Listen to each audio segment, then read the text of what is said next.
Alright, so Dreading Fear, God, this song, I very rarely have the experience where I listen back or look back on a song that I wrote when I was 11, 12 years old, or 10 or 11, like in middle school, just that time, and I actually I feel like I'm kind of always moving forward, but there are a few ideas I'm working on that I had back then that I've always kind of sat on for years that I just kind of let sit. And Dreading Fear was one of those ideas. I wrote the song when I was 10, I think 10 or 11 or 12, around that time, for the first time. I had the idea then.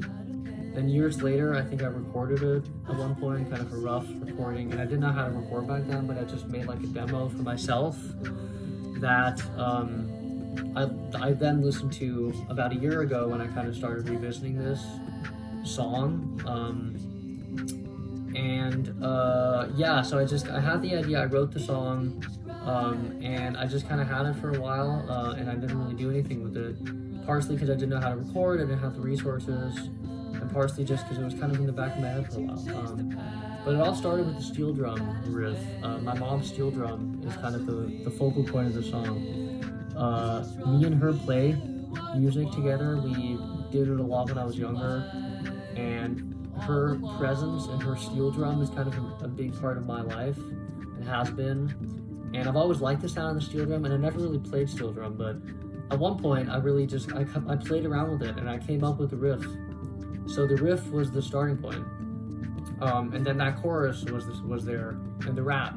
99% of the song, what you guys hear in the mix now, is what I wrote back then. I didn't change much of it. When I finally sat down to record it for this single, I recorded what I had. I didn't have the original demo anymore. I ended up having to delete that after a while. So I just kind of did what I remembered, and I had the riff, I had the rap, and I had the chorus and the melody. So I kind of just recorded that, and then I added a little bit. I added a little bit to the end, and I added a little bit just kind of on the spot. And what was really fun about this song is that it was recorded kind of like, I almost wrote it as I recorded it at the same time, which I've never done before. Because I didn't have the whole song, I just had this riff that I was obsessed with, that I just finally recorded. But I didn't really have the rest of it. So while I was recording, I thought, okay, I just listened back to it, I was mixing, I was doing my thing, and then I kind of thought, okay, I need to add to this. So there's some parts in the song that I actually added on the spot, thinking about, okay, I need to add to the song. So the fact that I recorded and wrote it at the same time was a very first, and I've never done that before. But the whole song is supposed to be very poetically cryptic. And the lyrics, I wrote at a time where I was pretty much only writing that way. When I was younger, and when I first started writing music, I wrote very cryptically, very poetically, partially because I didn't understand a lot of meanings, and partially because I like playing with the idea of not understanding meanings.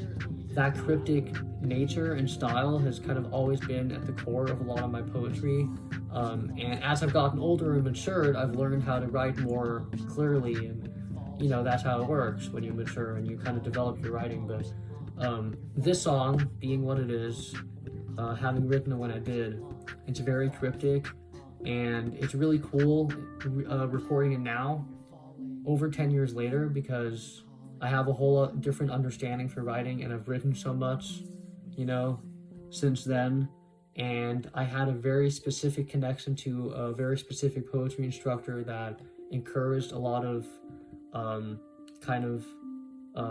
ambiguity and purposeful ambiguity. So when I was working on the song now, I kind of thought about him, which is really fun. But yeah, the lyrics are just supposed to be very cryptic, and I like the fact that it's just like very artsy.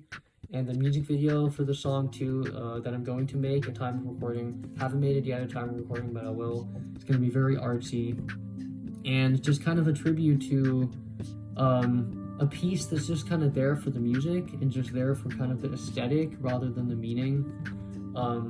I play with the meaning of Dreading Fear because when a lot of people hear Dreading Fear, they think about, being scared of fear. So I'm taking it that way, but the first way I actually thought of it was intense fear. And again, I'm playing with words as a kid, and dreading and fear, I actually thought about intense fear, a very intense fear that is dreading, just that which as a kid made sense to me.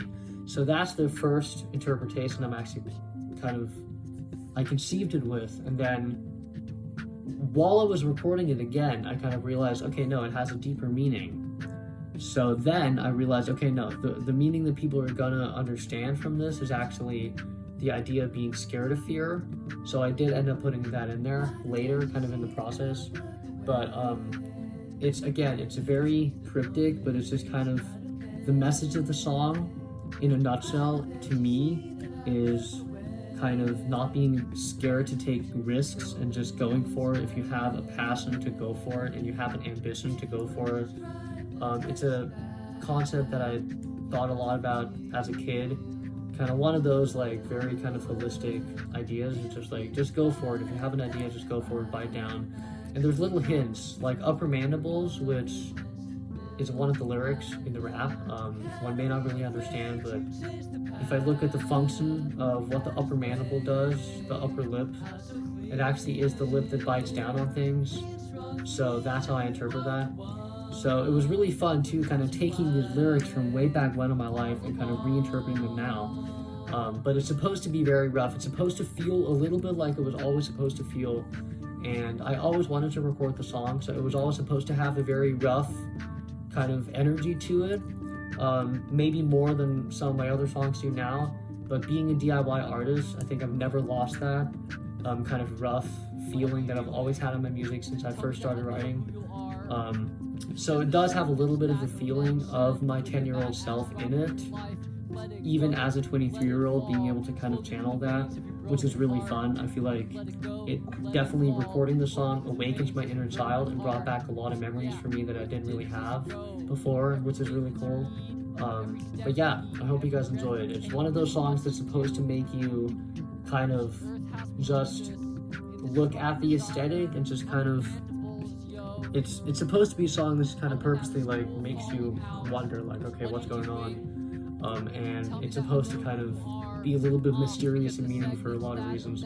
But yeah, it's just the steel drum, and then the beatboxing, and I thought about having my mom on songo for it, but instead I actually recorded the book drum. So it's me playing book drum, which is also special, my first time doing that, and then the songo and the beatboxing, or not the songo, but the beatboxing, book drum, steel drum, and then just vocals and playing with the mix. Again, it's supposed to be very DIY, maybe more than my other stuff, because it is supposed to be a little bit as though I recorded it when I was really young, and I kind of purposely made it like that.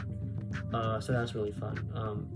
But it's cool too because I do so many songs now that are purposely very meaningful, and I think taking a step back from that every once in a while is really healthy too. To not have a song that's really on the nose all the time. I think being on the nose is fun, but I think you have to filter that, and I think sometimes it's fun to just not be like that. So anyway, I hope you guys enjoy Dreading Fear. Very excited. When you're calling, when you're falling.